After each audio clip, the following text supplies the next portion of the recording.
folks? Welcome back to 802 Garage, home to endless project cars. I got a fun one for you tonight, depending on your definition of fun. I got some more good news, and I got some more bad news. So the good news is, got lots of progress on the 2.5 RS. That rusty rear subframe is gone. I'm going to show you some clips of that process right now.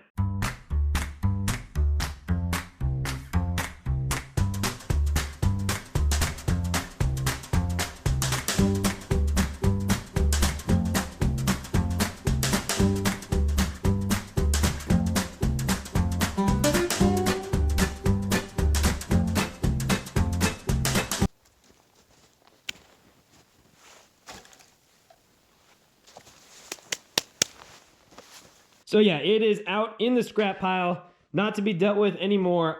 The pile of rust is growing. I'm thinking that when I do this video, I'm gonna put a thing at the beginning that says, first person to guess how much the rust pile weighs to the ounce wins like a free t-shirt or something. I don't know, I'll do something fun with it, but I just keep collecting, and there's more here. And we'll get to this in just a second. So, we also got a pile of junk over here. We have this rear differential skid plate, which is pretty cool, except for the fact that it caused everything under there to rust like crazy because it all just built up in there. You can actually see how it's bowed down right there, hopefully. And that's literally from rust and corrosion pushing up on the differential and bending the skid plate down. I also bent it, but not there. There's the rear knuckles and some of the lateral links, and here's the axles, which I have another set that came with all the stuff I'm putting on the car that I'll probably use because one of these has a boot that the clamp is messed up. Anyway, enough of that boring stuff. So, the good news is, other than the captive nut, everything is pretty much ready because I need the differential, obviously, to go back in the car. And, well, this is where the bad news comes in. So I was hoping this video was going to have a nice, pretty thumbnail of this thing all painted in some self-etching primer, and I was going to tell you guys that we're pretty much ready to put the car back together, other than that captive nut, of course, which will probably only take me, I don't know, maybe an hour or two to fix, but still not super excited about it. And you can see I was cleaning this thing all up, getting all the rust off of it. I'll actually show you a quick clip of that.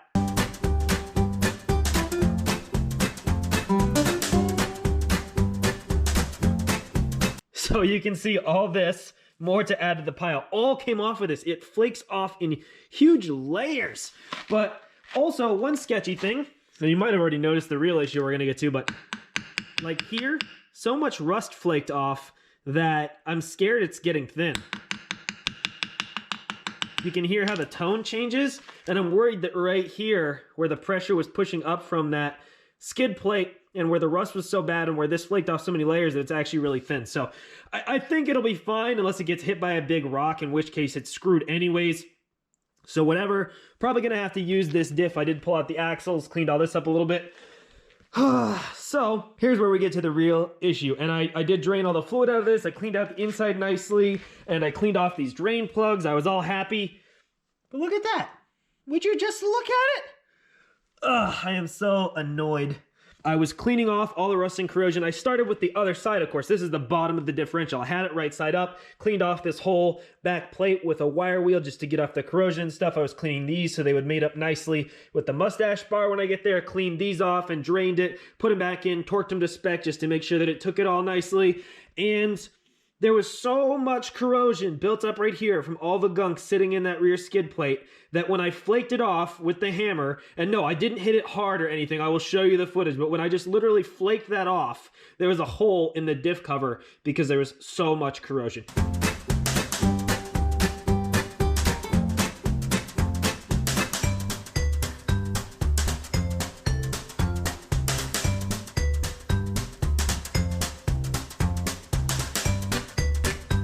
The good news is I have another differential.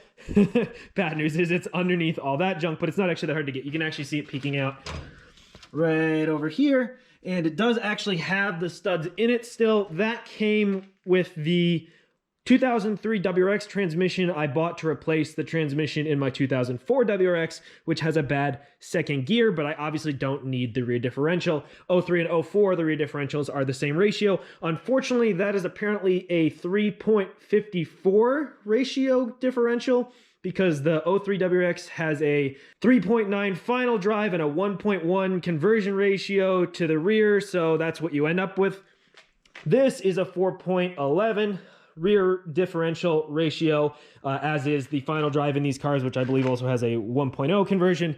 The bottom line is I cannot just use that differential, which is a bummer because it's much cleaner and nicer and already has the cover on it and everything, but unfortunately, if I use it, it would destroy the transmission. So I have to use this differential. I don't have any more kicking around. And even the one on my other RS is actually a 4.44 because that was an automatic car and this is from a manual car. So I'll just be using this differential and putting that differential cover onto this one. And then I'll already have the studs, which is actually pretty nice. And I can use whichever drain plugs are better, but I'm pretty sure it will be those ones.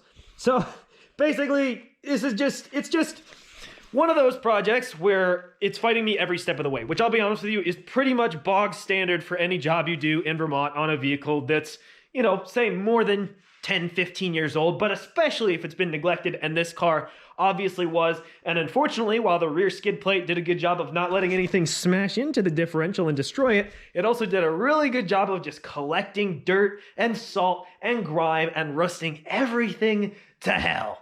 And, a little bit more good news, I do have a new set of the differential strap bolts. Maybe you can see those through the plastic. But yeah, and so these are still nice and clean. There's a little bit of rust on the top parts, but I'll probably paint them real quick. And they did come with a new differential lower cover plate, which is this thing here on the ground. You can see mine is pretty rusty. It still would have worked just fine, but it's nice to have the new one anyways.